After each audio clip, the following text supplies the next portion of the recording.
অপেক্ষায় আর মাত্র ক ঘন্টা বাকি। বাংলাদেশ আফগানিস্তান মুখোমুখি হবে সিরিজের প্রথম ওয়ানডে ম্যাচে। ডিটেইলসে যাব। বাংলাদেশের 11-এ বড় চমক রয়েছে।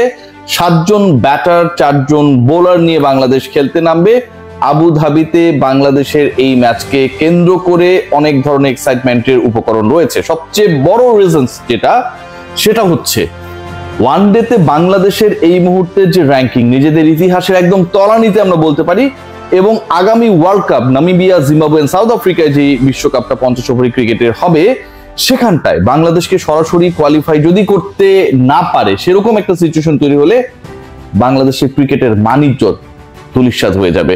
কোয়ালিফাই করতে হলে বাংলাদেশকে টপ 8-এ থাকতে হবে ভাই, একটা নির্দিষ্ট কাট-অফ ডেটের মধ্যে, এবং সেটা যদি বাংলাদেশ না পারে দেন কোয়ালিফায়ার খেলতে হবে। সো টিম টাইগার্স দে আর আন্ডার প্রেসার। এই সিচুয়েশনে টিম টাইগার্স যখন মাঠে নামছে, প্রতিপক্ষ যখন আফগানিস্তান, বাংলাদেশের কাছে জয়ের তো বিকল্প নেই। এই সিরিজটা বাংলাদেশকে 3-0 জেতাটা খুবই আবশ্যক, কারণ পরবর্তী সময়ে যেই কম্পিটিটরদের এগেইনস্টে বাংলাদেশকে খেলতে নামবে, they are more powerful, more genuine teams than the Afghans. So what is the discussion? Who will be the part of the 11?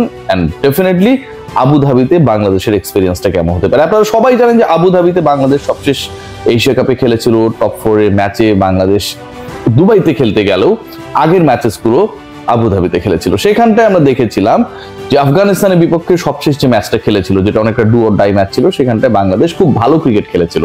So যেহেতু আফগানিস্তানের বিপক্ষে বাংলাদেশের সবশেষ ম্যাচটা আবুধাবি স্টেডিয়ামে খেলা, আবুধাবির উইকেটে খেলা, একই দলের বিপক্ষে যখন বাংলাদেশ খেলতে নামবে, definitely it will give some confidence.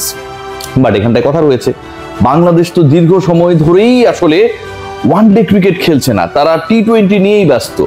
আবার এখানটা একটা বেনিফিটের জায়গাও রয়েছে।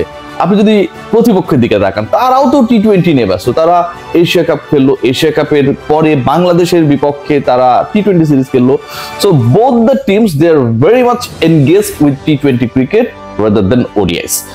ওয়ানডে খেলার এই মুহূর্তে বাংলাদেশ দলের সবচেয়ে অ্যাডভান্টেজের জায়গা সেটা হচ্ছে যে টি-20 ফরম্যাটে বাংলাদেশ সবশেষ 4টা সিরিজে জিতেছে, এশিয়া কাপে কম বেশি ভালো করেছে, কিন্তু তারা কোনোভাবেই আসলে সেই সুযোগটা নিতে পারেনি যেখানটায় একজন এক্সট্রা ব্যাটার খেলানো যায়। ওয়ানডেতে সেটা রয়েছে। আমি শুরুতেই আলোচনায় বলছিলাম যে 7 জন ব্যাটার নিয়ে বাংলাদেশ খেলবে, 4 জন বোলার। 7 জন ব্যাটার বলতে এমন না যে তাদের মধ্যে কেউ বল করতে পারে না, অন্তত 2 জন রয়েছে, 2টা অপশন রয়েছে বাংলাদেশের স্পিন ডিপার্টমেন্টকে হেল্পফুল করার জন্য। বাংলাদেশ 11-এ আজকের ওপেনিং নিয়ে যে আলোচনাটা হচ্ছে, সেখানটা সাইফ হাসানকে নিয়ে গতকাল আমি ডিসকাশন করেছি, তিনিই ওপেনিং এ থাকছেন। সাইফের পার্টনার হিসেবে তানজিদ হাসান তামিমকে দেখতে পাওয়ার সম্ভাবনা খুবই বেশি, প্রবল, কোনো ধরনের শেষ মুহূর্তে ইনজুরি যদি ইস্যুস না করে। So Saif and Tanzid Hasan Tamim they will be the opener. Number 3, 4, 5 এই 3টা জায়গায় একটা চমক থাকবে। নাম্বার 3 তে আপনারা সবাই জানেন নাজমুল হোসেন শান্ত, তিনিও কিন্তু এনসিএল টি-20 আল আরাফা ব্যাংকের স্পন্সরশিপে যেই টুর্নামেন্টটা চলছে, সিলেটে চলছে, সেখানটায় কম বেশি রান করেছেন। রাজশাহী হয়ে তিনি খেলছিলেন এবং মোটামুটি একটা প্রিপারেশনের মধ্যে থেকেই আল আরাফা ইসলামী ব্যাংক টি-20তে এনসিএল টি-20তে খেলেই কিন্তু নাজমুল হোসেন শান্ত উড়াল দিয়েছেন আবুধাবির পথে। সো নাম্বার 3 এবং Najmul Hossain Shanto the ex captain of the side, তার উপর কিন্তু দলের একটা বড় ধরনের ভরসা থাকবে। নাজমুল শান্তর জন্য ওয়ানডেতে ভালো করাটা কিছুটা প্রেসারের, কারণ ইন্টারন্যাশনাল ক্রিকেট থেকে অন্যদের মতো তিনি কিছুটা হলেও এতটা অ্যাটাচ না, একটু হলেও দূরে। নাম্বার 4-এ কে খেলবেন? মেহেদী হাসান মিরাজ, তাওহিদ হৃদয়, নুরুল হাসান সোহান, মানে এই জায়গাটা নিয়ে, এই পজিশনটা নিয়ে যথেষ্ট ডিসকাশনের জায়গা রয়েছে। দেখুন, নুরুল হাসান সোহান শেষ দিকে গিয়ে ফিনিশ করেন, আবার তিনি মিডল অর্ডারে ভালো ব্যাট করতে পারেন, সেটা বিভিন্ন সময় বিভিন্ন ঘরোয়া লিগগুলোতে তিনি প্রুভ করেছেন। তাকে কি আরেকটু প্রমোট করার চিন্তা বাংলাদেশ করবে কিনা? শেষের দিকে জাকের আলী অনেক নাকি শামীম হোসেন পাটোয়ারি, এটা নিয়েও ডিসকাশন রয়েছে। সো নাম্বার 4 নিয়ে যে ডিসকাশন, সেখানে সোহানকে খেলানোর থেকে বেসিক্যালি আলোচনা হচ্ছে হৃদয় অর মিরাজ।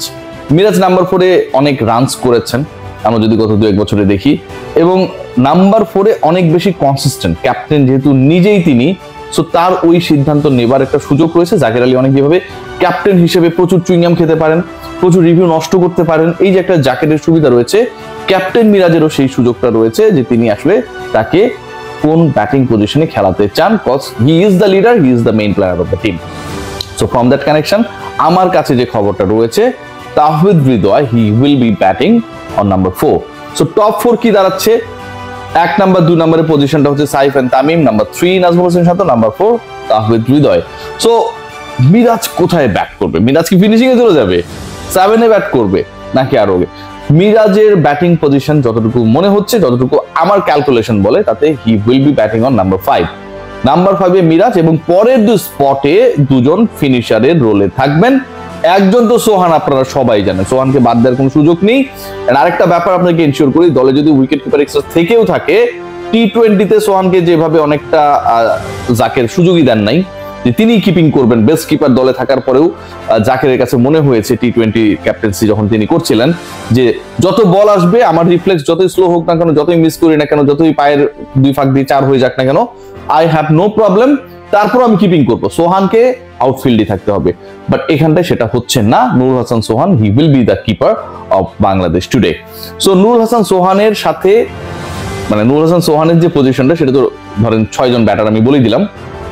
আরেকজনকে শামীম পাটোয়ারি আর আমাদের গুরুত্বপূর্ণ জাকের আলী অনেক, এই জায়গায় আমার কাছে মনে হয়, বা টিম ম্যানেজমেন্টের থেকে যতটুকু আমি আভাস পেয়েছি, Jaker will be the part of the 11। So top 7 যে ব্যাটসম্যান খেলবে, তাতে আবারও যদি আমি একটু রিপিট করে আপনাদেরকে বলে দিই, তামিম, সাইফ, শান্ত, হৃদয়, মিরাজ, জাকের, সোহান, এই 7টা বাংলাদেশের ব্যাটিং লাইন আপের স্তম্ভ। আজকে এই 7 জনই খেলবে বলে মোটামুটি 95% আমি আপনাদেরকে গ্যারান্টি দিতে পারি। সো পজিশন বাকি থাকলো যেটা 4টা, এবং এই 4 জন জেনুইন বোলার খেলবে। একজন জেনুইন বোলার সামনেই রয়েছে ক্যাপ্টেন মিরাজ, ওভারঅল 5 জন বোলার, এবং একই সাথে সাইফ খেললে তাকে দিয়েও আপনি যেহেতু 10 ওভার একজনের কোটা, 2-3 ওভার করাতেই পারেন যখন প্রতিপক্ষ অন্তত প্রেসারে থাকবে। এই 4টা পজিশনের জন্য আমার কাছে যেটা মনে হয় যে তাসকিন এবং মুস্তাফিজের থাকাটা খুবই অবভিয়াস, এবং তিনি এখানটায় থাকবেও। বাকি যেই পজিশনস গুলো রয়েছে সেখানটায় একজনের বেশি বাংলাদেশ স্পিনার খেলাবে বলে মনে হয় না, এবং সেখানটায় কম্পিটিশনটা হবে রিশাদ এবং আমাদের বাঁহাতি তানভীরের মধ্যে। আমার কাছে মনে হয় রিশাদের থেকে তানভীর এগিয়ে থাকবে। 4 ওভারের বোলিং কোটায় রিশাদ ইফেক্টিভ যতটুকু হয়েছেন লাস্ট টি-20 সিরিজে, খুব বেশি কনভিন্স করে না। উইকেট নিয়েছেন, but he was very much costly. 2টা ম্যাচে টানা তিনি অনেক কস্টলি ছিলেন। সো ওই জায়গা থেকে আমার কাছে মনে হয় টাইট বোলিং এর জন্য Tanvir will be the part of the 11। আরেকটা পজিশন বাকি থাকে, মানে তানভীর, মুস্তাফিজ, তাসকিন, ওই জায়গাটা আমার কাছে মনে হয় বাংলাদেশ দল আরেকজন পেসারই খেলাবে। স্পিন ডিপার্টমেন্টের উপরে আসলে এত বেশি প্রেসার ক্রিয়েট করার কোনো কারণ নেই, অকেশনাল স্পিনার হিসেবে যেহেতু সাইফ রয়েছে। নাম্বার 3 কুইক উইল বি আমার কাছে মনে হয় তানজিম সাকিব। সো বাংলাদেশের 11 আমার কাছে মনে হয় অল সেট। পেছন থেকে যদি বলি, তানজিম সাকিব, মুস্তাফিজ, তাসকিন, তানভীরের স্পিনিং পার্টনার হিসেবে আপনারা সবাই জানেন যে এখানটায় মিরাজ থাকবেন, এবং বাকি যে 7টা পজিশন রয়েছে সেই 7টা পজিশনে মানে টেকনিক্যালি ওপেনিং এ সাইফ হাসানকে প্রমোট করা হবে, এবং সাইফের পার্টনার হিসেবে Tamim, then Shanto, then Hridoy, then Miraz, then Jaker and Sohan. Good luck for Bangladesh. বাংলাদেশের ওয়ানডে সিরিজটা টি-20 সিরিজের থেকেও, যে সিরিজটা বাংলাদেশ খেললো সেটা 2-1 হলেও সমস্যা ছিল না, বাট এখানে